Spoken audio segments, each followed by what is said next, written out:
Hey everybody, welcome to an episode of the Notorious POD. Obviously, I am your host, Notorious Rob. Great to have you here on I think when I'm recording this is Monday, early January. And I'm kind of excited to do this one because we're really going to talk about some issues and of a company that I'm personally rather fond of. I'm actually on their board of advisors. And the company's Pacaso. But as far as I know, like apart from a real nice bag I got from them, I'm not compensated. So to the extent that we have to do any sort of conflict disclosure, that's my relationship with the company. But obviously, I admire the founders. I admire the people who work there, and I know with respect to one of the issues that's come up, this was an interesting topic to talk about, and then we'll just kind of see where the conversation goes. So my guest today is Marnie Blanco, who is the Vice President of Industry Relations. Let me bring her on. Marnie, how are you? Hi, good, Rob. How are you? I'm doing great. I dressed up for you guys today, I because know. I tried to. Like when you're on Zoom all day, sometimes you forget you have to snazz it up a little bit. you are, so well dressed, so put together all that. I'm like, I can't just, so I had to at least put on a jacket. So great to see you. You too. Happy New Year. Happy New Year as well. I feel like you have to say that at least for like the first 2 weeks, or I else think it's bad so. karma. I think so. My thought is maybe I'm gonna just say it for the rest of the year, see how it works out. Like in I like it. October, Okay. yeah, just to troll people. Just to no, I'm probably not gonna do that. But Report back. Let us know that's how it right. goes. But anyway, so maybe as a way of quick intro. I think most of the people who are listening, probably already know who you are. But just as a real quick way of intro, how'd you end up at Picasso, and Sure. that. Well, thank you. You're incredibly kind. Thanks for having me on the show. This is fun. Yes, so my name's Marnie Blanco, and I handle industry relations for Pacaso. I do know quite a few people in the industry. If there's a lot of agents and brokers and franchisers and MLSs listening, I've been in the industry for about 19 years now. I like to admit that and hate to admit that all at the same time. But had just worn a variety of hats from running technology while I was at Remax for 10 years at the franchisor, to moving to Dotloop and Zillow for 8 years, running industry over there, and then now joining Pacaso. And That's right. so, of course, I've had a long relationship with the founders of Pacaso, Austin Allison and Spencer Raskoff. Utmost respect for them. And so when I had the chance to come over to Pacaso, I was like, absolutely, let's do it. All right, on. And the core concept is such an interesting one, and I know we're going to sort of do a little deep dive into it, but one of the things that I think prompted this is that you guys have been really making a push, right, on the MLS side of things. And I guess as VP of Industry, that's kind of your bailiwick. That's your responsibility. So update us a little bit on where are things with that. Yeah, that's a great point. So, for those of who are in or understand the industry, the MLS world is can be complex. It can be, it was built a really, really long time ago. There's lots of different agendas. There's lots of room for growth, room for innovation, etc. And so, Picasso, just to give you a quick background on what Picasso is, in case anybody isn't familiar with it, before we jump into how we work with the MLS world. So, Picasso is a model in which we buy high end luxury homes and we put them into an LLC, and then we sell up to 8 shares per home for true home ownership. So immediately people go right away and say, "Oh, it's a timeshare." Right. It's not a timeshare. It's more of true home ownership, and just in the luxury, high end homes. And so when we work into the industry, into the real estate community and the industry of the MLSs, that is a different model, right? So home ownership is kind of a new trend within the real estate industry. We You have mean always had fractional technology home trends, ownership, right? fractional home Right. ownership, Because but there's lots of new home ownership trends, right? It's right. kind of like a big bucket of trends within the industry. And we're a part of that because we're second home ownership and Right. we're fractional ownership. We, though, like to call it co-ownership. And co-ownership, fractional tends to be more in like a resort community, maybe a condo type of community, whereas we are second home ownership, co-ownership in single family homes. And Hmm. so that's a little bit of a difference than fractional ownership. But fractional ownership is, while it's nothing new, it's not necessarily well adopted, Mm-hmm. especially within the MLS community. Meaning, if you look, there's probably around 670 MLSs across the U.S., and I think there's maybe 14 or 15 of them that actually can even handle a fractional ownership Right. type of property in the MLS. So what we've done is we have started reaching out to the MLS community, educating, creating awareness, and then actually also working with REZO, the Real Estate Yeah. Standards Organization, to create a co-ownership category and define it and standardize it. And so we did that just last summer, and we created a new co-ownership standard within REZO that can be implemented into the MLSs. Mm-hmm. So it will be a process. It's something that in a typical MLS world, they like things to fit into their tidy little box. And this doesn't necessarily fit into their box, so we're just going to broaden that box and So make it a standard. that's the part that I guess I'm just curious about. Like, obviously, I know the MLS world super well, as Yeah. you know, and I kind of get it, but I kind of don't. Right? And here's what I mean. What's the problem here? Like, what's the box? Like, everyone understands, okay, fractional ownership, it's still ownership, it's fee simple, right? I mean, it's not you know what I mean? Like, why is this so hard? I guess is what I'm wondering, you know? Yeah, that's a good question. Well, I think one, because we deal with single family homes, is kind of a different element, right? And so um, typically when you have a single family home, it has, a property type or maybe a sub property type, or, there's just standard ways that you would market a single family home. Hmm. Well, with our co ownership, that makes things a little bit different. And you have to market, and so that one, an agent or a broker within the MLS knows what they're dealing with. And then two, as that data gets out to a consumer, they know what they're dealing with, right? You want to be Right. transparent, open, clear about what it is. So And so, can I start? Like, I'm sorry to interrupt, but I want to sort yeah, of delve into that because obviously the audience for this particular show tends to be experts. They tend to be the MLS execs. yep, Okay. On yep, the first one, in terms of the brokers and agents, right? I guess that's the part I'm like, okay, look, these are all real estate professionals. They mhm, granted, licensing is not necessarily the highest bar to clear, but it is a bar to clear. sure, People have gone and taken classes. They cut. It's not that difficult a concept to go, okay, here's a 3-bed, 2-bath, single family house, 50% ownership. You know what I mean? right, It's not right. that difficult. Right. It doesn't seem like it should be, Right. but here's what happens. And no disrespect to the real estate community, but there's a saying RDR, realtors don't read. And that's not just realtors, it's all of us, right? We all know the saying TLDR, too Sure, long didn't sure. read, right? Nobody reads. And so what happens is when we put a listing into an MLS, as co-ownership as a Pacaso home, we all of a sudden are showing an epic home. Our homes are incredible. Yeah, Like we yeah, said, yeah, they're high-end luxury yeah, homes. They tend to be, 2 to 4 times median home yeah, value. yeah. So we take, a $10 million home and we put it into 8 shares. Well, that share price all of a sudden becomes a million plus.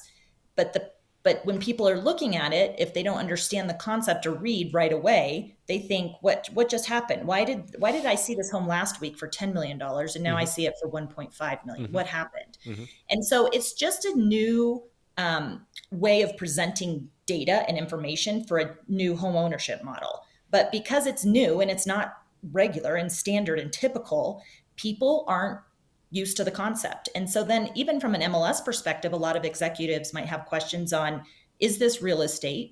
Are you really selling real estate? Yeah. Are you selling a security?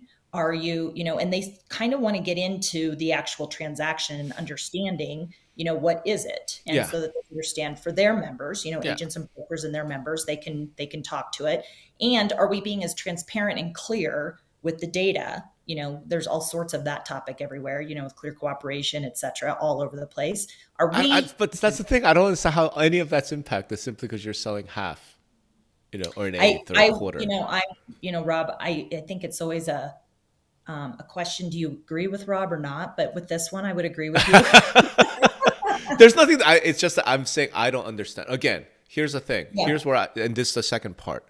When it comes to consumers, yeah, yes, I completely agree. If I'm going through Redfin, I'm going through Zillow, and all of a sudden I'm like, oh my God, what the hell? Right? You mean for yeah, whatever, $1 million, I could buy this 17-room mansion in, Napa Valley, like that seems like a bait and switch. As a consumer, I could see the confusion. I'm saying as trained real estate professionals, presume it's not that big of a leap. You know what I mean? It's not, but I think that they would claim, and rightfully so, that that is their job, is to protect data so that the consumer is well aware and, it's transparent to all parties, whether it's an agent, broker, or consumer. And so making sure that, for example, when we put our homes into the MLS, Yeah. the very first picture, big banner, Yeah. says co-ownership on it. Yeah. Yeah. Our first sentence of our listing description says this is 1/8 ownership, Yeah. Yeah. deeded property, very large Yeah. letters. So it's just in vein of being transparent, which I think is again a theme of the Right. industry. That's kind of what I'm wondering is that seems like it would do the job. Why do we need to create a whole new property type and category? I guess is kind of the question. Like what's Yeah, come up? So here's the thing. That's me being skeptical because yeah, I'm not in the resale work groups. I'm not dealing with the day to day. You are. yeah. Maybe there's the other stuff that's come out since then that makes it seem like, you know what, we actually do need a brand new type of category. So Well, tell I me think about when that. you make a new category, one of the benefits is data categorization and analysis. Okay. So, for example, when we come in, we buy a home. Obviously, that home sells. It, closes out of the MLS. People get their transaction, production data, etc. But when we go in, as of right now, we put a listing in the MLS. We sell all 8 shares, and when those 8 shares are done, we'll expire the listing out. Because if we were to close it out as a normal listing, Mm-hmm. it would mess up the data of the Mm-hmm. MLS. And we don't want to do that. So there's some tentacles that Gotcha. happen from Gotcha. this that's important to look at. And we're Gotcha. not the only model that's, starting to have some of No. these thoughts or trends. Like, the ADUs are getting popular, especially, in the California world. And so for MLSs to be able to handle these types of ownerships from a data perspective, a transparency perspective, is really important. Again, not only to the members, but it trickles out to the consumer as Yeah. well. So there's kind of a dual part, I would say, focus on being able to categorize this type Okay. of ownership. All right. So given that, Yeah, seems like this would be a 15-minute conversation. Like, it yeah, should be it's right. a no-brainer. Okay. Hey, Picasso, give us the proposal. Take 15 minutes. All in favor, say aye. Aye. Yeah. So it actually was. It wasn't very difficult to get co-ownership added in. Now, to get it classified as a category, that's one step.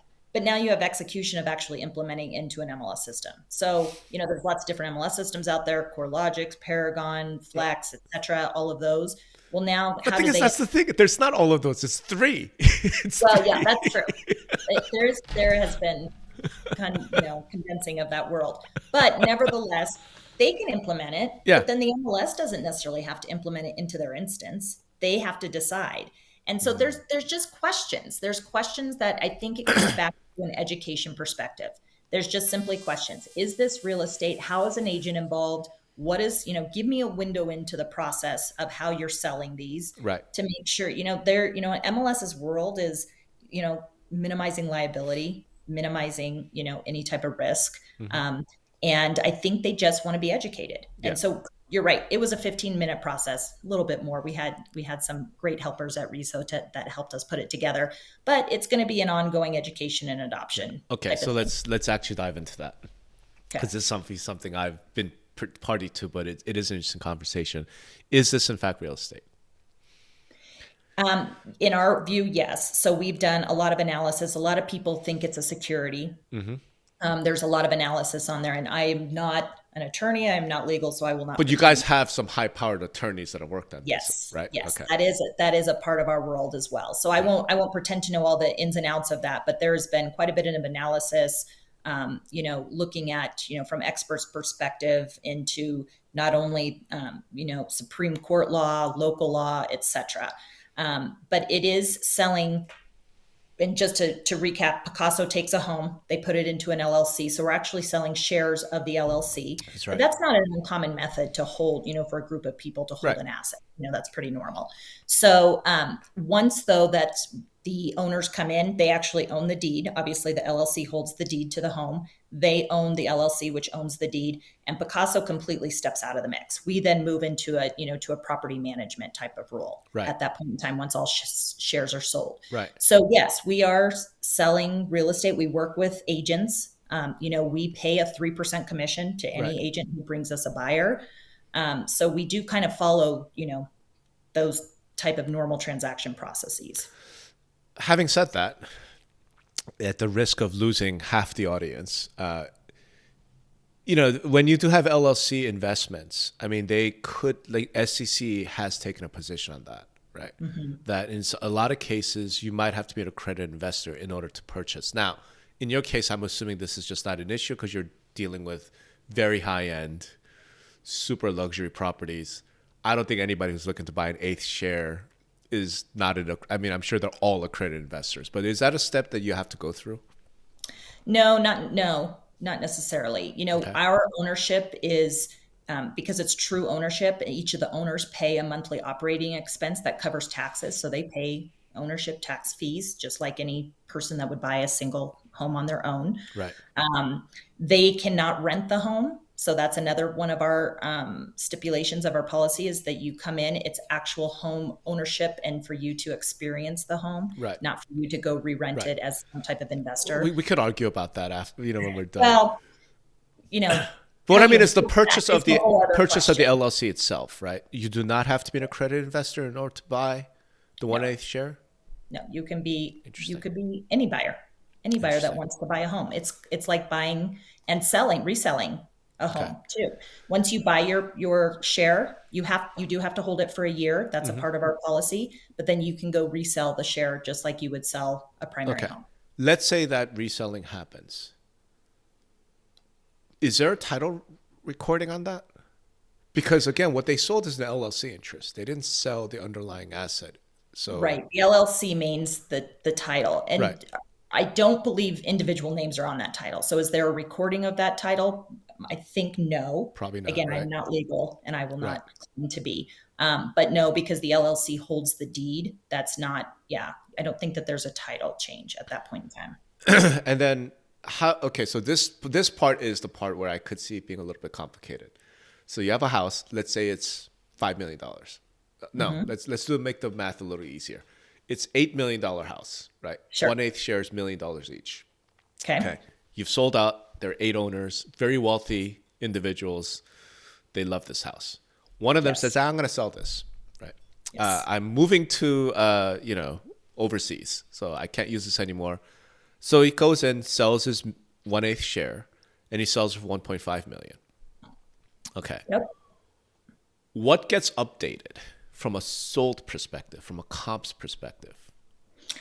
Well, so first it depends on how that share is sold. So the way that Pacaso works, when you do a resale, when you have an owner that wants to sell their share, it's been 12 months and they want to sell their share. The first step is they have to give 5 days first right of refusal to the other existing owners. So that's a part of the operating agreement and purchase agreement when you buy. If those owners decline and they do not want an additional share, then Pacaso itself will kind of move into what we would say an iBuyer model, where we will buy it back. Pacaso itself will buy it back and we'll go resell it just like we sold it the first time. The third option, if they just decline that option as well, the third option is for them to resell their share just like you would go put a listing on the MLS and sell your home. Right. At that point in time, Pacaso will list it for you on a resale. If you had an agent involved with you when you first bought the share, 12 months plus, however long ago, that agent will still be involved from a compensation perspective, but will not actually resell the share. They don't have access necessarily to our homes for scheduling, for tours, for any type of typical sale like a primary home would be. So we will actually resell it for them. So at that time, once it's sold, it's just a new owner in that LLC. Okay, but so let's take those one step at a time, right? Because there's 3 different models. Inside sale, right? I say, hey, I'm moving to Pineland. I want to sell this 8th share. One of the other guys said, oh, that's awesome. I've been wanting to increase, so I will buy your 8th share.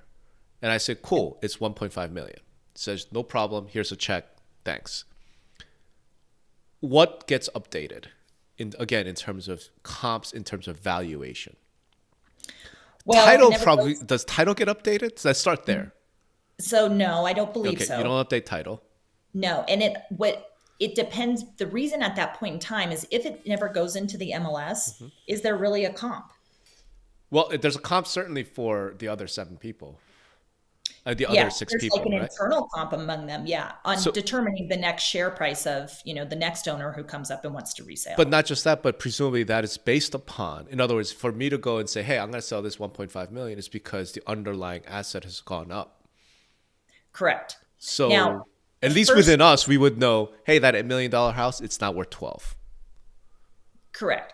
Right? So the actual CMA process of the first resale is probably going to be a little bit. I mean, will be determined. Whether we would, um, again, if that owner had an agent originally, maybe that agent helps us determine that price. I'm just walking through the scenario, and what I Yep. guess what I'm wondering is this: in that private sale scenario, right? Because they And still they're linear, so it's not one. It's not a one, two, or three. right. It's you go one, two, then three. Then 3, right? So in step 1, another owner comes in and says, "Great, I will buy that from you for 1.5." Right?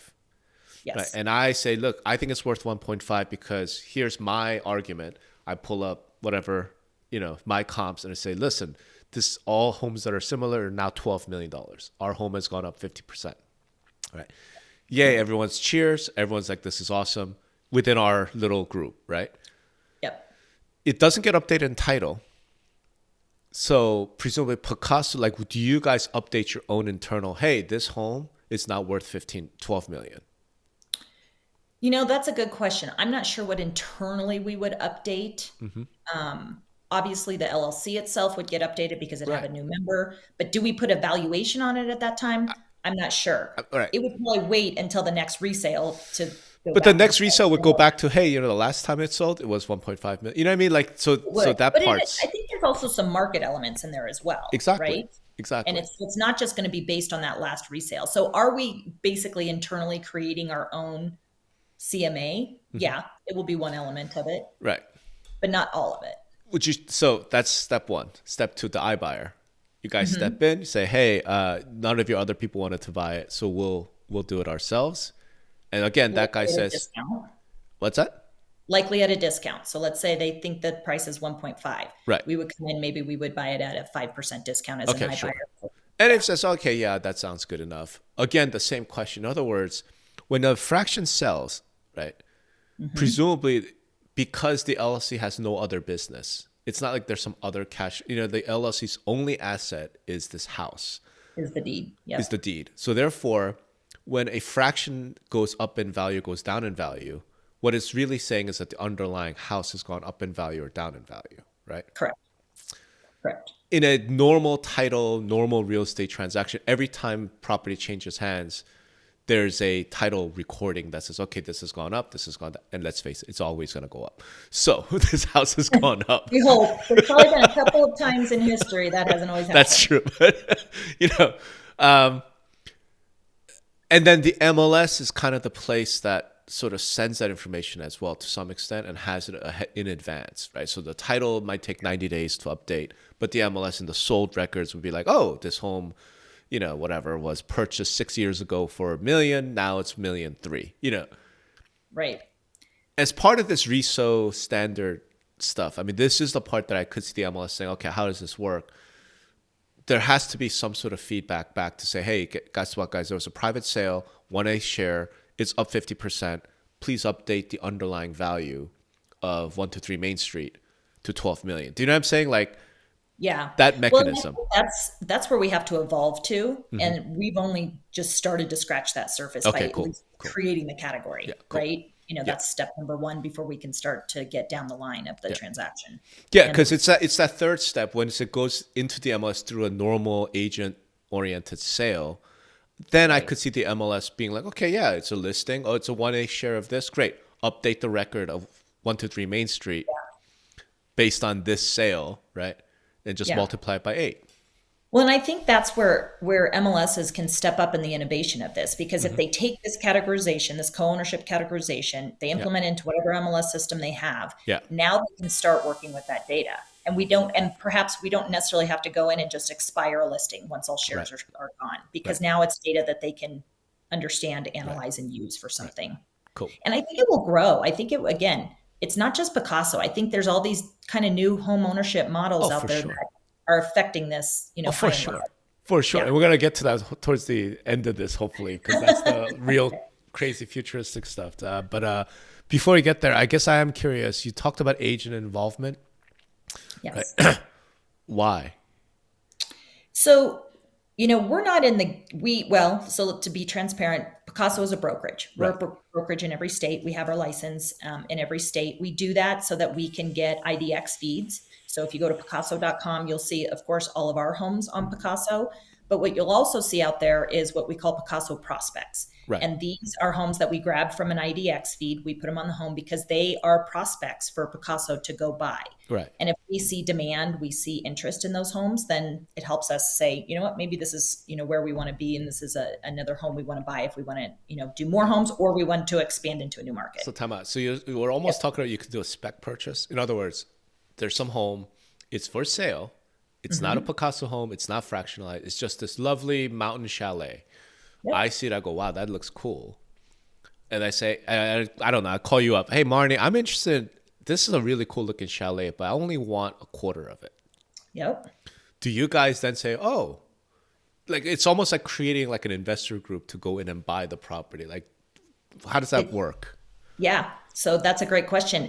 So that data is incredibly valuable, of course. Right. So it's that we would call that person a lead buyer. Right.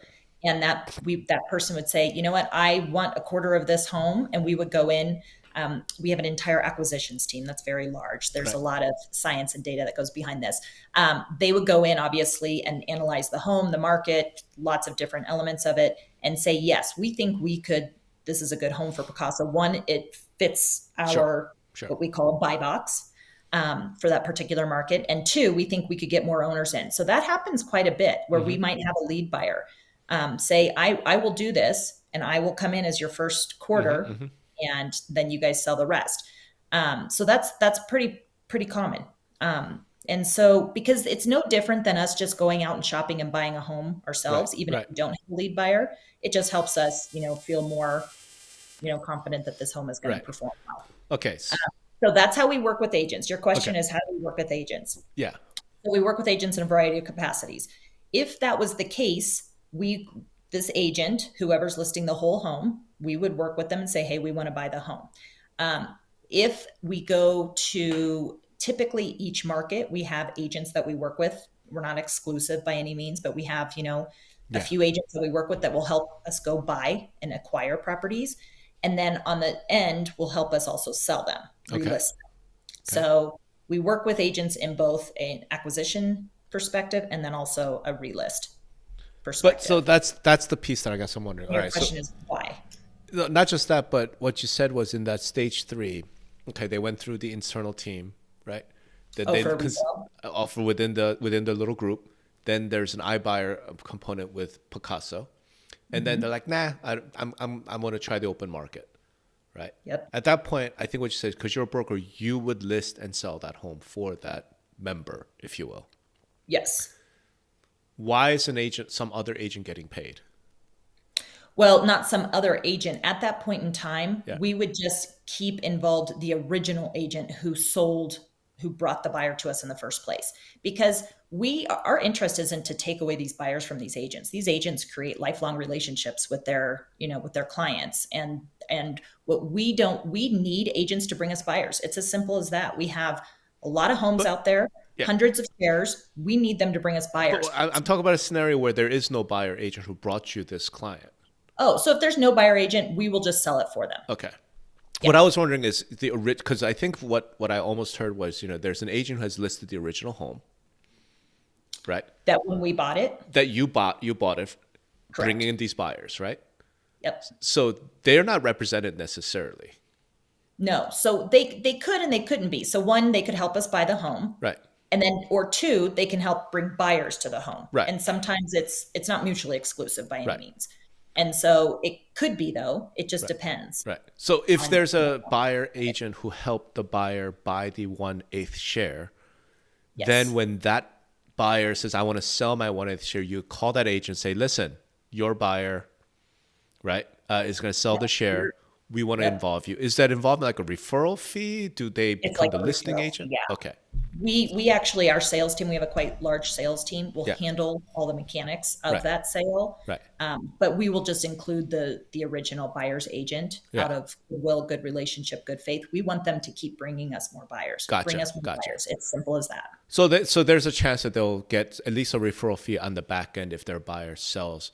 But they're not. Correct. That's not an ongoing thing necessarily, because presumably when they sell, there'll be a new buyer agent bringing a new buyer, New buyer. and Yeah. then you're sort of Unless okay. you could have the scenario, which has already happened quite often. And so once we have a buyer and then they become Pacaso, now we call them owners. So Yeah. this owner goes and sells. A lot of times what they do is they sell their share and then they go buy a different Pacaso share. Right. So in that case, that original buyer's agent can be involved in that next Gotcha. purchase. Gotcha. So it could. I mean, it could It be could. like an Yeah. Yeah. annuity Yeah. for this Yeah. agent, right? Yeah. And Depending on presumably the owner has a relationship with that buyer agent anyway. So it's like, yeah, okay, cool. I'm gonna have Susie handle all my stuff for me. exactly. Okay. Yeah. Yeah. Neat. So it's making progress. I mean, when do you think we'll see all of this in the MLS space all implemented? 2022 is going to happen. That is a good guess. I can tell you I know one platform right now is already working on the implementation of it into their actual system. And then, but again, it becomes then the MLS as the client of the MLS system to say, yes, I want that in my instance. So just because the MLS system puts it into their technology and their platform, it doesn't mean necessarily, every MLS, as you know, has different instances of the Yeah. system. Lots of different ways, right? Is that putting it mildly? Put it mildly. All right. So on the other side of things, how are the portals dealing with this? Are they cool with this whole fraction ownership stuff? Yeah, so that's a great question. That has been interesting. We had a pushback initially because again, what would happen is a home would show up and all of a sudden it was $1 million instead of 8, and people they'd start get a lot of questions. Yeah. So there was a lot of education to be done, but we've made a lot of headway. And yeah, the big portals, like you can find our listings on the big And portals. look, if anyone could talk to the Zillow people, I figure it'd be you guys. We have had lots of conversations with Zillow people. Again, it seems like a They're relatively good friends. yeah, it feels like a relatively simple, straightforward thing. It's like, look, even as a consumer, I understand as long as there's clear sort of Yeah. note, it's a different color border, or like you said, like that giant thing. Hey, Yeah. 1/8 share, not the whole home. Exactly. That sort of thing. It's The biggest thing though is okay, so I joined Pacaso back in April of last year. So I haven't even been here for a year yet. When I was joining, our founders, Austin and Spencer, they kept saying, it's just education, just education. And kind of Rob, kind of what you're saying, I'm like, why is this more than a 15-minute conversation? Yeah. Why is this education? I don't get it. Yeah. It's a pretty simple concept. I want to buy a home. I can't afford the whole home. I like this home. So now I have an option. What it is, though, it has become it's education to the agent community in that, one, you know how agents are. They're extremely busy. They're focused on a whole bunch of different things. We need them to understand Pacaso's worth their time to focus on, right? It's worth their education. It's worth them understanding how it works so they can present it as an option to their clients. And it's not like a fly by the night type of company that's going to be out of business next year. Yeah. And that they've wasted their client's time and or they put their name on their, to their client and, basically put their neck out on the line for their client. So it's an ongoing educational thing with these agents, is to know that Pacaso is in this for the long haul. We've grown incredibly. I mean, in the last, we were only a little bit over a year old. Yeah. We've already done 3 rounds of funding for $215 million, evaluation at $1.5 billion. That's right. I mean, this is the real deal, right? This company isn't going away.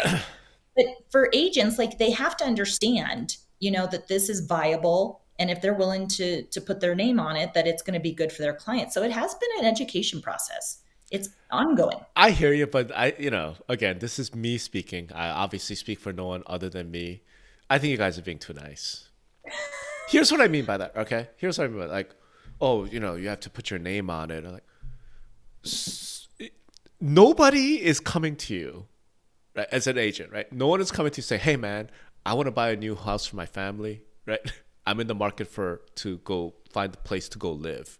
And then you come to me and say, how do you feel about a 1/8 share in the vineyards? Like those two are not the same customers. In other words, there's no Well, risk to saying to a buyer who says, hey man, I'm interested in a fraction ownership. Do you know of a timeshare? Do you know of a rental I could do? right, Maybe an Airbnb? And then go to right. that client and saying, have you thought about Pacaso? You know what I mean? There's no risk. Well, yeah, but that's not the conversation that's happening. What's happening, so we go and we advertise in all the major DMAs out Yeah, there, right? yeah, All the top 20, 30 major metros. yeah, We have signs everywhere. yeah, And now everybody is starting to see those signs, whether it's a billboard, whether you're in a train station, an yeah, airport, wherever you're at. yeah, So what happens is, of course, somebody's walking by, they see some picture of an epic home and they see a price on it and they're like, wait a minute, is this real? yeah, And so what happens is then they'll go naturally ask an agent and be like, can I really buy this home? Well, if that agent doesn't understand what Picasso is yeah. and or believes in it and or trusts it, they'll tell them, no, that's a scam. That's a timeshare. Don't do it. Right. So that's the conversation that's happening Yeah, because what these agents, they work with huge clientels who maybe don't have second homes, but maybe, have dreamt of one forever. We kind of classify them as dreamers. We're all dreamers. I'd love to have a second home. I'd love to have 4, 5, 6 second yeah, homes. yeah. And so it's I'd getting like to these have no agents. primary home. I would just like to have 8 second homes. And So you know what? I think we have actually. I want to say we have one for sure, maybe two owners. yeah, That is the exact model that they do. yeah, They don't have a primary home. She owns, I think, 3 or 4 different Picasso homes, and she just moves around.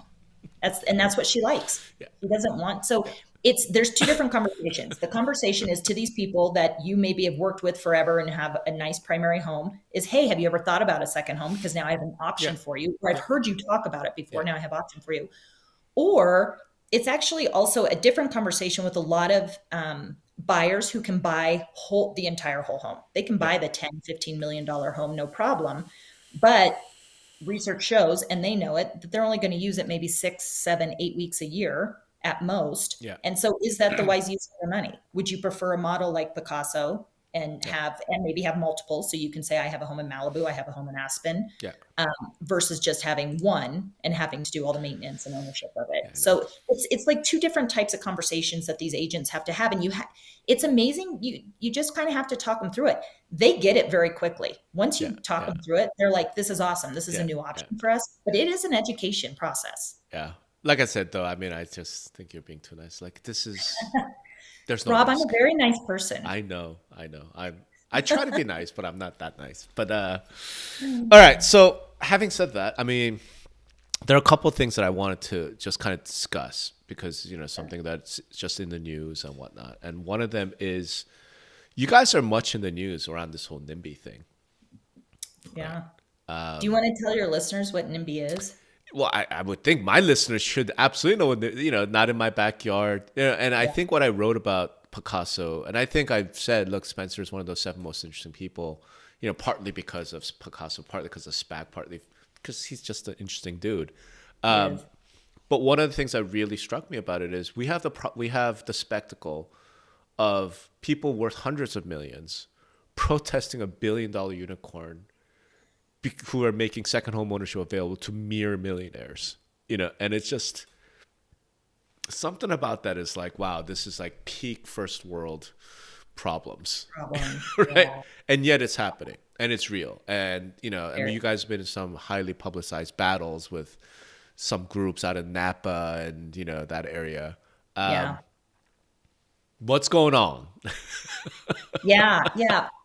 Well, so I think that there's a couple different flavors here. One, you're absolutely right. There is, the multi-million-dollar doctors out there that are like, you're not worthy. If you can't buy the whole home, you can't live here next to me. Yeah, And they're very crass about it, and they're very direct about it, which is super unfortunate, especially in the frame of when I told you one of the conversations we have a lot, even more so than we had anticipated, is that these are people who can buy the whole homes. They're right, just choosing to use their money differently. right, Now, these NIMBYs don't know that, right? And so either A, they just are ignorant, or B, discriminatory, which either is bad, right?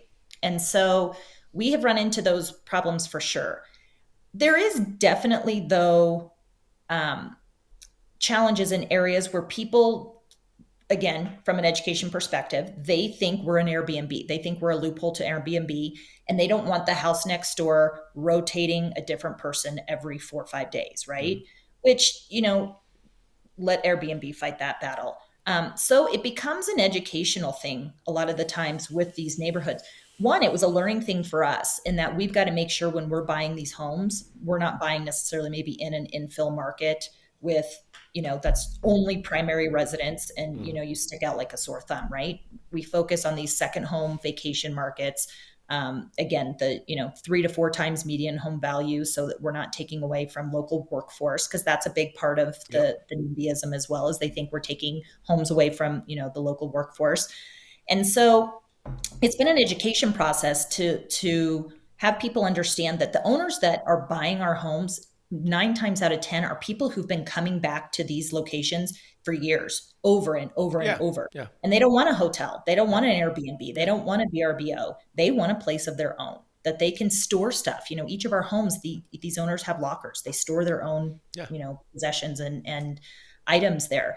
And so over time, I think it's actually, we've seen it start to pop up in areas, and we've actually seen it start to die down. I don't think we've seen it necessarily die down as fast as we would like, in Napa or St. Helena, some of Mm-hmm. those areas where it's been highly publicized. But I do think that it's going to be a long haul process of these people. We can tell them till our face is blue that these are families. We Yeah. don't allow Yeah. rentals. Yeah. This isn't a normal Airbnb, until they just experience for a while. And I Yeah. think they see the same people coming in and out over and over. And we hope that they, will be neighborly. We have good neighbor policies. When you purchase a Pacaso as a part of our operating agreement, you agree to a good neighbor policy. We have rules that, no big parties. Again, you can't rent the home out. We even put, I couldn't believe this, but I was like, it's pretty smart. We actually put equalizers on the decibels of our stereos in the home so they can't play their music too loud. Yeah. We've done a lot of things to be community friendly, and it's going to take time for Yeah. people to realize it. Yeah. It sucks because to me, that's the worst thing about Pacaso, right? Is that you guys are forced to put in these restrictions, right? Yeah, That frankly makes it reroads my property rights as an owner. it can. Because frankly, if I'm a 1/4 owner, then and you're telling me it's real ownership, it's true ownership, then I should be able to rent it to whoever the hell I want, right? Mm-hmm. I should be able to have whatever party I want, right? I should be able to do whatever the hell I want with it. Obviously with the other owners agreeing, as long as I'm not making permanent, alterations that affect their property rights. Sure. But Sure. because of this NIMBY thing, I feel like you guys are forced into this Yeah, conundrum, it's a balance between being a good citizen Yeah. and then also home ownership rights. I mean, Yeah. even in our primary homes, right? Nobody wants their neighbor next door raging every night. No, I know, but they have the right to, right? Absolutely. They Absolutely. have the right to look. My neighbor next door, they're 20 something, rich kids basically, and there've been some parties, and I'm like, look, it's Have only they invited 10:30. you though, Rob? Have they invited you to the parties? No, no, no, no, no, no. We're old, but I get it. And what my take on it is, look, it's only 10 o'clock, and they're Yeah. young.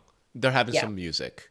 It's not Exactly. crazy. It's not like they're popping It's out. not 2 o'clock in the morning and Correct. it's raging and Correct. And I think all of that, look, if they want to rent their home out to somebody, and this is just personal opinion. I'm like, they're not allowed to, right? Under Las Right. Vegas city ordinances. I'm like, why? I mean, but it's a Yeah, whole I other mean, topic. the You're just local right in the thing middle of gets it. real sticky real fast for sure. Yeah. I mean, for us, our mission at Pacaso is to obviously make second home ownership more accessible, but Right. then more enjoyable to people. So we Right. really truly believe that our owners are coming in to enjoy the properties and live there. It's not, we make no assurances of investments or anything like that when you buy.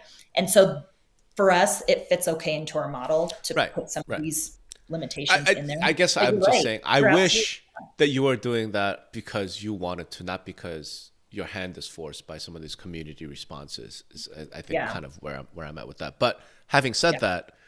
that, any plans to go down market? And That is look, a I understand, you're not publicly traded, so you can't talk about it. But if this is, secret strategy.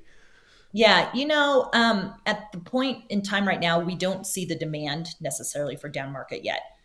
If you look at the stats, we estimate there's nearly about 10 million second homes in the U.S. And we expanded to Europe just Hmm. recently. There's about 20 million second homes in Europe. So we don't necessarily see that in these high end secondary home markets that the Yeah. demand is there yet. And so we do focus right now on that luxury market. That's kind of our now. That doesn't mean down the road would we start looking at that. I think you even have some ideas about different types of property types, like a fishing cabin or something Yeah. like that. Yeah. Could that be something we expand to? Absolutely. But Yeah. do we see the demand for it right now? Not necessarily. I'd be curious. I mean, you said 10 million second homes. I'm willing to bet that most of the 10 million are not $8 million mansions in Vale. That's interesting. So I don't know the exact price breakout. We did do a study on the top 50 markets Yeah. of second homes. And of course, like during the pandemic, second home ownership went like through the Totally roof. It's changed. like Yeah. Yeah. over 180% growth Yeah. Yeah. across Yeah. markets. We've seen a slight dip in the actual acquisitions of second homes in this last summer. However, though, the prices are like in 49 of the 50 markets, double digit price Of increases course. across all. Of course. So I think that the markets that we are focused in right now, we're a little over 30 markets in the US. And then obviously we've expanded into Spain Yeah. as well right now, that we're still seeing that luxury high end market is that TAM is big enough for us right now. Oh And the yeah. demand Yeah. is Okay. pretty big right now. But it's But just and that's going to change. it's just a democratization of second home ownership. There Mhm. comes a point where it's like, look, maybe there's just a lawyer, because here's the flip side of this, and this is the part that I think kind of pains me a little bit, right?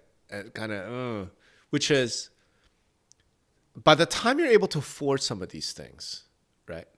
Yep. Most people are at a point where they don't have young kids anymore.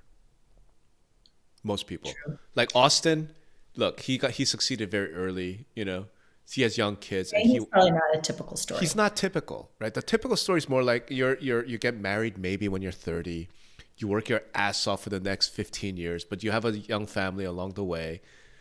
And then by the time you hit like, oh, okay, I'm in my mid 40s, late 40s now, and now I would really, and we fell in love with whatever Lake Tahoe. Let's get a Pacaso. Yep. By that time, a lot of times the kids are grown. Yeah, I would see You though know? in our demographic of our owners, we have more families than I think you would think. And maybe the kids aren't necessarily babies, but there's quite a few toddlers. You should hear some of the requests we have for the Oh no, home. I bet it is. But what I'm pointing to is because Picasso's so young, so new. I think Mhm. we are dealing with that top 1%, top elite 2-3%, right? Yeah. And As while we're opposed making it to, more accessible of homes that people couldn't necessarily afford, hmm but maybe they have a primary home that's hmm similar to these homes and they can't afford the whole thing. So it's just more options. So yeah, right, you're right. right. But that's what when I say down market, I don't mean like necessarily just fishing shacks, but I could imagine a young couple in their 30s, with a couple of kids, who are just okay. Look, we are on our way. We're Yeah. not there yet. And we Yeah. can't necessarily afford $1 million for 1/8 share of Park City, but we Yep. could afford $150,000 for 1/8 share in, I don't know, Absolutely. right? Absolutely. Wherever, you know. Absolutely. And I I would love think to. you're gonna see Pacaso, dancing in that a little bit Hmm. more. Right now, I think our average sale price is in the 600s or so. It's Hmm. about 670, I wanna say. Yeah. We have homes, in Palm Springs for, Right. starting at Right. 250,000 up into 2 point some million share, Right. share prices. But we are starting to expand our price points Right. across all markets. That is definitely a goal, not just expansion into new markets, but then also expansion of price points Yeah, within the and again, market. it's for that. Again, because I had kids when my two boys were young. I was in my 30s. Yeah. And it would have been great to have something like this than to just be able to go down to Jersey Shore or Yep. Poconos or, Yep. I And don't like, that's where the experiences are created. You pick up yeah, your kids and you go away for a yeah, weekend and yeah, absolutely. yeah. And right now I feel like Picasso, again, because of, and it's smart strategy, right? It's in the top 50 markets. It's in the Vale. It's in Napa. I'm like, I get it. Hopefully you're super successful, start coming down market a little bit for Yeah. those sort of younger families. So I'm really genuinely concerned about millennials and Zoomers genuinely Yeah. concerned, so to the extent that we could make that more accessible, I think it'd be nice, but Well, and to your point, like the millennial generation, they're open to different ownership of models, right? course, They're the ones that are going to be open to a Picasso and open to something different that's not of the course. typical, second home ownership. Yeah. So you're right. We've got to pay attention to that Yeah. market. So hard pivot, because you've been very generous with your time, but like I warned you, like my personal thing this year is going to be focusing a little bit more on some of the futuristic stuff that's Hmm. coming. That's definitely headed our way. Um, Based on what you said about the Pacaso, it's you LLC 1/8 ownership. I mean, this is like literally the perfect scenario for tokenization of that, right? And putting it on the Well, blockchain and NFTs and all of that. I'm sure you've been approached about it. yes. Any thoughts on that? Are you guys doing anything on that front? Will you? Yeah. So in October, just this past October, we did announce that we are now accepting cryptocurrency. Hmm. So we've got just probably about 10 different types that we accept or via BitPay. Hmm. Um, have we started looking into tokenization? The conversations are there. Are we going to go there? I don't know. Um, I don't know if necessarily we see the demand exactly for that, but we absolutely understand and are watching the growth of Cool. that. Yeah. And especially, in an asset like real estate, it's pretty fitting. Yeah. So Yeah. I think that it's something that, yes, we have had the conversations. Maybe we're dipping our toe in a little bit by now offering crypto or accepting crypto. Yep. And that might be a natural evolution. Yeah. I mean, especially as you guys expand internationally, it'll Exactly. make things like international ownership of a Picasso a lot easier if it's not a trust stock, if it's a token that Yep. controls, stuff like that. But Yeah. Can be exchanged. yeah. Exactly. See, Exactly. see, my point. It's like future's coming, and it's coming really fast. It is. And I think it will come faster than people think, Yeah. right? I know you and I were talking the other day, and I always like to giggle about the crypto about, people at first, when they first got it, it was the most expensive pizza they ever bought, right? Hmm. Because they Hmm. were using Bitcoin to buy That's pizzas. right. But I do think it is something that will become more mainstream, probably faster than people think. Right. But I do think also that it's something that's, you go back to an education piece, it's something that a lot of people just don't understand No. quite yet. I mean, Yeah.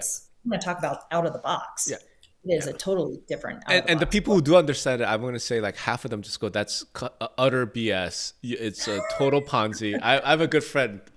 We argue back and forth all the time. He thinks I'm nuts, and I'm like, "Yeah, but you should probably have some crypto." And he's like, "That's crazy. It's going to zero." Like, I know. I'll admit, we actually have those conversations internally in our household. My sister and her husband just bought some, and they're like, "You need to get some." And I'm yeah. like, "Mom," and my husband's like, "Yeah, we're getting some." And so okay, we're jumping in. Let's do We'll it. talk about that offline because I'm not an investment advisor. I'm not going to get into that on a podcast. Fair enough. Fair All enough. right. Well, this has been really cool, like I expected. Where do people find you? I guess would be the first thing. If people want to get a hold Oh, of yeah, you. that's a great question. I would just simply go to Pacaso.com. You can Okay. see all of our homes out there. You can learn more about how it works. We have FAQs. If anybody's interested, you can submit a form or Yeah. connect you to our sales Yeah. team. Yeah, it's been an amazing ride for a Yeah. company that's only a little over a year Yeah. old Yeah. and growing at the clip we are. It's pretty fun. And I guess for myself, keeping my conflict of interest in mind, because like I said, I Yes. do have a relationship with Picasso. And given that most of my audience, a lot of them are MLS execs, MLS leaders. Listen, guys, just implement the damn thing. This is a straightforward, easy ass thing. If you can't do this, like, now, having said that, in that implementation, the conversation I would have if I'm an MLS exec is all around the distribution of sold data. Hmm. That is the piece that I think the front end, it could easily solve that, right? People aren't that stupid. Once you kind of have very clear, hey, this is a fractional, this is a partial ownership, Yeah. that's not going to be the big issue. The big issue is going to be on the tail end when these 1/8, 1/4 interest trade.